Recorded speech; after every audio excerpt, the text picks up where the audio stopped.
आशीष शर्मा जी, दिल्ली से। राधे राधे राधे महाराज जी। महाराज जी, मन विचलित सा रहता है, जल्दबाजी में असंतोष की स्थिति रहती है, हमेशा व्यस्त रहते हैं, जिससे जीवन में दुख और नहीं, हम कह रहे हैं कब तक जल्दबाजी करेंगे? आखिरकार मृत्यु भी तो आ रही है, अब उसका तो पता नहीं है ना कि कल हो जाए या पर। ये जल्दबाजी कब तक रखोगे? कभी तो विश्राम कीजिए, कभी तो धैर्य कीजिए, कभी तो अपने अंतिम परिणाम की तरफ झांक कर देखिए कि आप जब यहाँ से जाएंगे तो आप क्या लेके जाएंगे।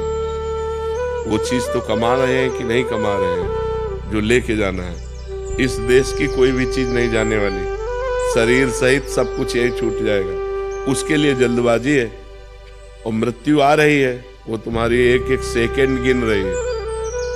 जिस समय आखिरी सेकंड होगा, वो चाहे जवान हो, चाहे बूढ़े हो, चाहे बालक हो, चाहे गर्भ में हो, चाहे गर्भ के बाहर हो, तो मार देगी।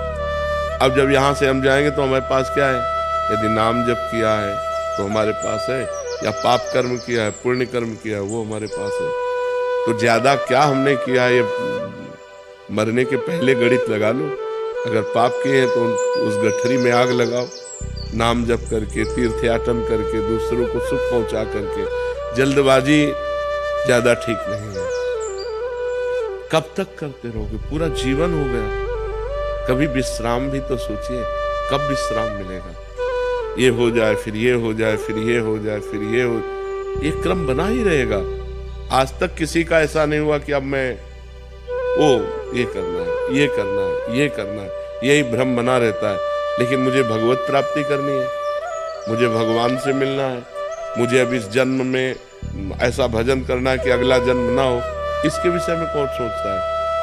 अगर यही सब करते रहे, शरीर छूट गया तो फिर पता नहीं कौन सी योनि प्राप्त हो। सुअर, कुत्ता, गधा, ऊंट, कितनी योनियां हैं। फिर हम जल्दबाजी में कुछ नहीं कर पाएंगे।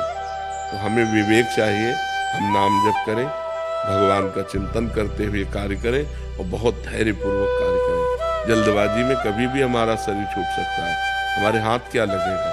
इसलिए सावधान रहिए। पवित्र भोजन, पवित्र विचार, पवित्र आचरण और नाम जप, तो आपका जीवन अच्छा रहेगा, फिर मन शांत रहेगा, फिर प्रसन्न रहेगा। कितनी जल्दबाजी, क्या क्या, एक कार्य हो तो एक कार्य, एक पूरा करोगे 5 खड़े हो जाएंगे काम, 5 पूरा करोगे 50 व्यवस्थाएं लग जाएंगी। ये माया है, ये कभी चैन से किसी को नहीं रहने देती। वही चैन से रह पाया जो भगवान का आश्रय ले लिया और भगवान का भजन किया। नहीं, सब परेशान है, सब परेशान है, सबकी खोपड़ी परेशान है। जो भजन नहीं करते सब परेशान है। आप देख लीजिए, कोई एक व्यक्ति बताए मैं संतुष्ट हूं अपने जीवन से, मैं संतोष को प्राप्त हो रहा हूं, वो वही कह सकता है जो भगवान से जुड़ा हुआ है, अन्यथा। इसलिए नाम जप कीजिए, पवित्र आहार, पवित्र विचार, पवित्र आचरण कीजिए। जल्दबाजी कहाँ तक करेंगे, कितना करेंगे, और जो कुछ करेंगे सब यही रह जाएगा। इसलिए आनंद मनाइए, मस्ती से जीजिए। मनुष्य जीवन मस्ती और आनंद के लिए, और हम लोग मस्ती और आनंद शराब, व्यभिचार, गंदे आचरणों में ले जाते हैं। नहीं, जितेंद्रियता, पवित्रता, भगवान का चिंतन, इसमें आनंद और मस्ती होती है। जहाँ मस्ती की बात आई तो शराब और गंदे आचरणों की तरफ लोग भाग जाते हैं कि मस्ती नहीं, उधर मस्ती नहीं, उधर तो पतन है, नाश है। मस्ती तो सच्चिदानंद भगवान की तरफ।